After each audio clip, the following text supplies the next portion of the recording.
अस्सलाम वालेकुम, hope you all are doing well. Last lecture में हमने बात की थी आर्गूमेंटेटिव ऐसे पे। हमने देखा था कि कौन से टॉपिक्स आर्गूमेंटेटिवली अटैम्प्ट किए जा सकते हैं। अगर आपने वो वीडियो नहीं देखी तो आप पहले वो वीडियो देख लें। आज हम बात करेंगे थीसिस स्टेटमेंट पे।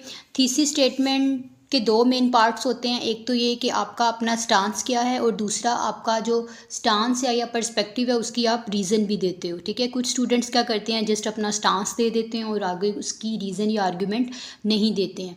तो ये दोनों ही थीसिस स्टेटमेंट में इंक्लूड हैं। ये दो इसके मेन कंपोनेंट्स हैं। ठीक है, जैसा कि हमने देखा था कि हमारी जो आउटलाइन है वो हमारे पूरे एसे का क्या है, रिफ्लेक्शन होती है। हमारा जो पूरा एसे होता है वो एक्सपेंशन होता है हमारी आउटलाइन का। सेम इसी तरीके से हमारा जो थीसिस स्टेटमेंट है वो रिफ्लेक्ट कर रहा होता है हमारी आउटलाइन को। हमारी आउटलाइन एक्सपेंशन होती है हमारे थीसिस स्टेटमेंट की। ठीक है, तो इसमें आप पहले अपना पर्सपेक्टिव देते हो, फिर उस पर्सपेक्टिव की वजह बताते हो आप। ठीक है, जैसे कि आपने 6 आर्ग्यूमेंट फर्ज करें दिए हैं किसी टॉपिक पे अपनी आउटलाइन पे, तो आप उन 6 में से 2 या 3 अपने स्टांस के साथ लिखते हो कि मैंने ये पर्सपेक्टिव इस वजह से लिया है। ठीक है, और तीसरी अहम चीज़ कि आप सब्जेक्ट मैटर लाजमी इनकॉर्पोरेट करते हो अपने थीसिस स्टेटमेंट में। जैसे कि अगर आपको टॉपिक आया है gender equality is a myth, तो आपने जेंडर इक्वलिटी को इनकॉर्पोरेट करना है। आपने इन अदर वर्ड्स गैर वाज़िया अल्फाज में अपना थीसिस स्टेटमेंट नहीं लिखना होता। ठीक है, और इसके अलावा जो एक कुछ बच्चे पूछते हैं कि एक सेंटेंस में लिखा जाए, 2 में लिखा जाए या 3 में लिखा जाए, तो आप 1 या 2 सेंटेंसेस में इसको लिख सकते हो, लेकिन आइडियल यही है कि आप इसको एक ही सेंटेंस में बयान करो। एक एग्जांपल कर लेते हैं। Artificial intelligence should be used responsibly. अब सबसे पहले तो हमने देखना है कि ये टॉपिक डिस्क्रिप्टिव तो नहीं है। तो आप देखें इसमें उसने ना तो कॉजेज़, इम्पैक्ट्स, वे फॉरवर्ड्स वगैरह पूछे हैं। ठीक है, ना ही ये कोई सिंगल वर्ड या 2 वर्ड पे ऐसे आया हुआ है कि हम इसको अपनी तरह से एक्सपेंड कर सकें। ये उसने एक हमें सेंटेंस बेस्ड जो है वो स्टेटमेंट दे दी हुई है। ठीक है, तो ये क्या है, ये एक आर्गूमेंटेटिव ऐसे है। तो आर्गूमेंटेटिव टॉपिक को हमने अगर जब भी अटैम्प्ट करना होता है तो हम अपनी आसानी के लिए क्या करते हैं, वाई, वेयर, हाउ, व्हेन वगैरह से क्वेश्चन बना के देख लेते हैं, ताकि हमें पता हो कि हमने किस डोमेन में आगे मूव करना है, किस डोमेन में हम ज़्यादा अच्छे आर्ग्यूमेंट्स दे सकते हैं। ठीक है, तो मैंने इस पे क्वेश्चन बनाया है, why AI should be used responsibly. अब मैं इसी का आंसर करूँगी अपने थीसिस स्टेटमेंट में, और इसी थीसिस स्टेटमेंट को एक्सपेंड करके क्या करूँगी, अपनी आउटलाइन बना दूँगी, और अपनी आउटलाइन को एक्सपेंड करके मैं अपना पूरा एसे लिख दूँगी। ठीक है, और थीसिस स्टेटमेंट में 2 स्ट्रक्चर्स हैं। एक तो ये कि आप पहले रीज़न दे दो, ठीक है, और उसके बाद आप अपना स्टांस बता दो। ठीक है, और दूसरा ये है कि आप पहले अपना स्टांस बताओ और फिर अपनी रीज़न दो। तो मैं इस स्ट्रक्चर को प्रेफर करूँगी, और मैं प्रैक्टिस भी इसी पे ही करती हूँ कि आप पहले अपना स्टांस दो और उसके बाद रीज़न बताओ। पहले स्ट्रक्चर को देख लेते हैं। The irresponsible use of AI poses significant threats to human autonomy, privacy and security. यहाँ तक रीजंस आ गए मेरे इन्हीं आर्गूमेंट्स को, और मज़ीद इसमें एडिशन करके 3 या 4 आर्गूमेंट्स मैं अपनी आउटलाइन में लिख दूंगी। So it is essential to establish guideline and laws that promote the responsible use of AI. ये मेरा क्या हो गया, स्टांस हो गया। दूसरा स्ट्रक्चर देख लेते हैं। Artificial intelligence should be used responsibly. यहाँ तक मेरा पर्सपेक्टिव है। To promote its misuse and mitigate its unintended consequences on individual and society. ये मेरा आर्ग्यूमेंट है कि मैंने अपना पर्सपेक्टिव ये वाला क्यों लिया है। अब हम बात कर लेते हैं डिबेटेबल की। जैसा कि हमने देखा था कि आर्गूमेंटेटिव टॉपिक्स जो हैं वो 2 तरह से होते हैं, एक डिबेटेबल होते हैं और दूसरे नॉन डिबेटेबल होते हैं। डिबेटेबल कौन से टॉपिक होते हैं, जिनमें आप कोई भी टॉपिक आपके सामने आया है तो आप सोचते हो कि यार इससे रिलेटेड क्या मेरे मुखालिफ पर्सपेक्टिव एग्जिस्ट करता है।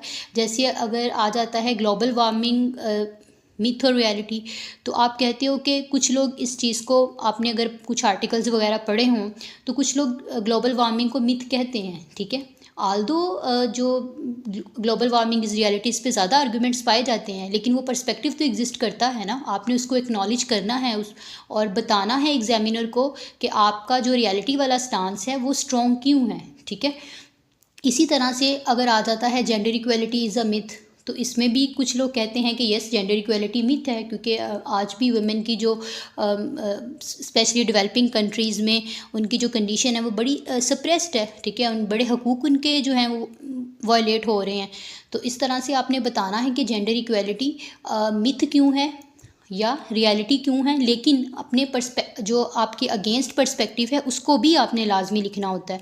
जैसे कि ये पीछे वाला टॉपिक था artificial intelligence should be used responsibly. तो अगर आप इसका बनाओ, अपना एंटी बनाओ, तो डेफिनेटली ये सेंस बेस्ड है कि कोई भी नहीं ये कहेगा कि आर्टिफिशियल इंटेलिजेंस को रिस्पॉन्सिबली यूज़ नहीं करना चाहिए। तो ये क्या है, ये नॉन डिबेटेबल है, इसका एक ही पर्सपेक्टिव बन रहा है। लेकिन जो यहाँ पे मैंने टॉपिक लिखा है वो है democracy is an ideal form of government.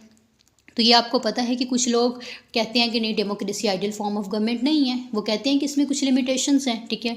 वो कहते हैं कि कोई और जो गवर्नमेंट या कोई मिक्स टाइप ऑफ गवर्नमेंट जो है वो ज़्यादा बेहतर है, वो डेमोक्रेसी के हक़ में नहीं है। तो इस तरह के टॉपिक्स में हम क्या करते हैं, थीसिस स्टेटमेंट भी देते हैं और एंटी थीसिस स्टेटमेंट भी देते हैं। आउटलाइन में भी हम एक सेक्शन इसका बनाते हैं, उसमें 1-2 आर्ग्यूमेंट्स देते हैं और उसको रेफ्यूट करते हैं। और अपने बॉडी पैराग्राफ में भी एक पैराग्राफ जो होता है वो हमारा एंटी थीसिस वाले आर्ग्यूमेंट पे लाजमी होता है। इसके भी 2 स्ट्रक्चर हैं, एक ये कि आप पहले अपना थीसिस स्टेटमेंट दो, उसके साथ रीज़न दे दो और उसके बाद एंटी थीसिस स्टेटमेंट दे दो। दूसरा स्ट्रक्चर ये है कि आप पहले एंटी थीसिस स्टेटमेंट दो, फिर अपना स्टांस और रीज़न लिख दो, ठीक है। तो मैं इस स्ट्रक्चर को प्रेफर करूँगी। एंटी थीसिस स्टेटमेंट आप हमेशा डिपेंडेंट क्लॉज या फ्रेज़ में लिखें, ठीक है, कॉमा, फिर आप क्या करो, अपना स्टांस और रीज़न दोनों को इंडिपेंडेंट क्लॉज में लिख दो, ठीक है। एग्जाम्पल कर लेते हैं। Democracy is an ideal form of government despite it's limitations. यहाँ तक मैंने क्या किया है, फ्रेज़ में लिख दिया है, मैंने डिपेंडेंट क्लॉज नहीं यूज़ की। मैंने क्या किया है, फ्रेज़ में इसका बता दिया है कि येस इसकी लिमिटेशंस हैं, कुछ लोग कहते हैं। तो डिस्पाइट इट्स लिमिटेशंस, आगे मैंने अपना स्टांस दिया, democracy remains the most ideal form of government. यहाँ तक मेरा स्टांस है। उसके बाद मैंने reason they the, because it provides a framework for the protection of individual rights and freedoms and promotes accountability and transparency, ठीक है। ये मैंने क्या बता दिया, अपने स्टांस की रीज़न बता दी है, ठीक है। अच्छा, इसका जो अगर हम बात करें डिपेंडेंट क्लॉज की, तो ऐसे भी मैं इसको लिख सकती थी, वाइल सम क्रिटिक्स आर्ग्यू, ठीक है, while some argue that democracy is not an ideal form of government, फिर कॉमा लगा के मैं अपना स्टांस दे दी। तो ये एक अच्छा स्ट्रक्चर होता है। आप इस तरह से एक ही जुमले में, कॉम्प्लेक्स जुमले में क्या करते हो, अपना एंटी भी और अपना स्टांस और रीज़न भी साथ में थीसिस स्टेटमेंट में लिख देते हो, बड़े कंसाइज और ब्रीफली। एक एग्जाम्पल और कर लेते हैं। Women empowerment will remain elusive unless they are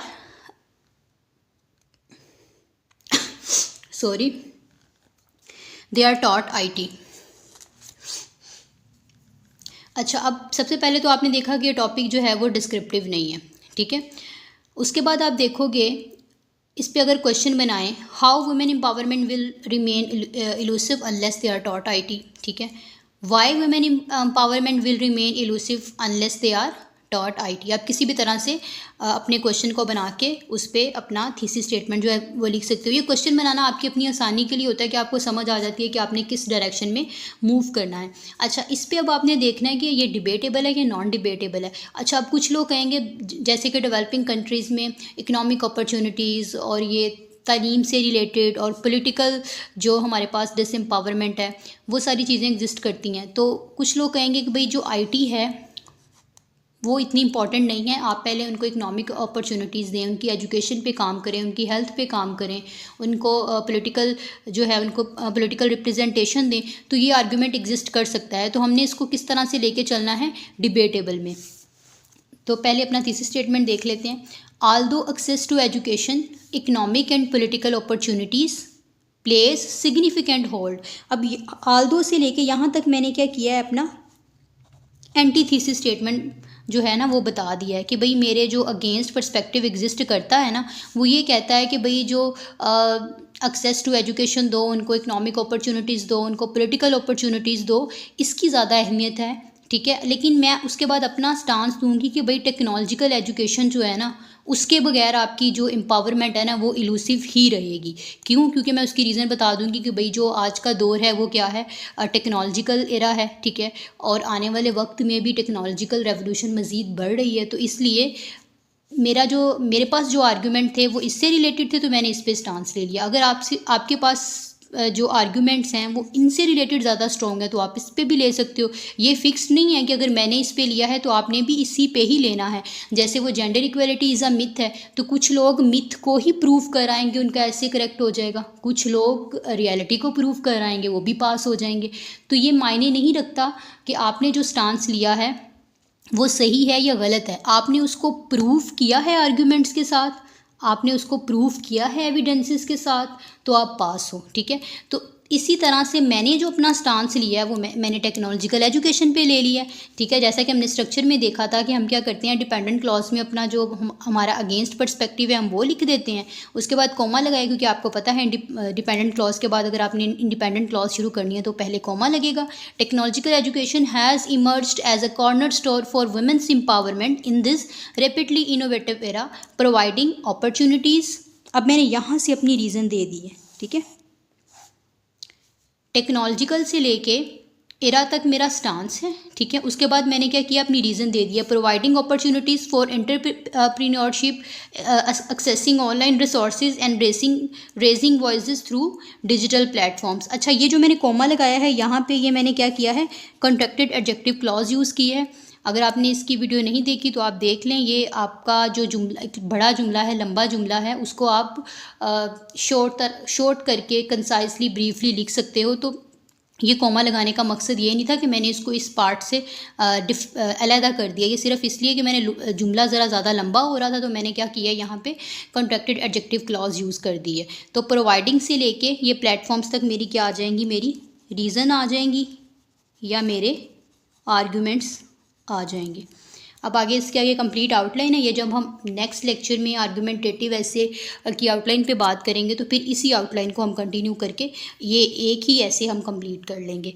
तो अगर आपको वीडियो पसंद आई है, आपको समझ आया है, तो आप इसको लाइक कर दीजिए और अपने फ्रेंड्स के साथ शेयर करें और चैनल को सब्सक्राइब करें। और हाँ, अगर आपने प्रैक्टिस करनी है और वैल्यूएशन करवानी है तो आप मुझे मेल कर सकते हैं। नेक्स्ट वीडियो में हम इंशाल्लाह आर्गुमेंटेटिव ऐसे की आउटलाइन पे बात करेंगे और उसके बाद हम इंट्रोडक्शन को डिस्कस करेंगे। Thank you.